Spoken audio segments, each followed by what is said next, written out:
ashaka wumva amagambo y'ubwenge witonze. Niba uri umuntu w'umuhanga ntago uburi cyukuramo. If you're rejected, ati nujya ukatirwa, accept it. ujye ubyakira cyangwa ubyemere. If you're unloved, nimba udakunzwe, let go. ibyo ujye ubyibagirwa nabire kubigende.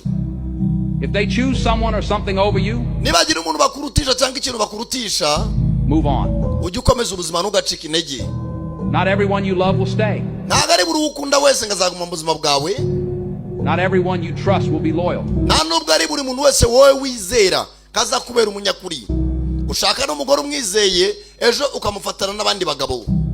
I don't care about losing people who don't want to be in my life anymore. ati njye sinyababazwa no kubura abantu batifuza kuba mu buzima bwanjye ukundi. I've lost people nabuze benshi nakundaga who meant the world to me, abo bari basobanuye isi kuri njye, and I'm still doing just fine. kandi ndacyameze neza. Do not follow the majority. ati ntukajye iyo bigiye ntugakurikira abenshi bagiye, Follow the right way. ahubwo ujye ukurikira inzira nyayo.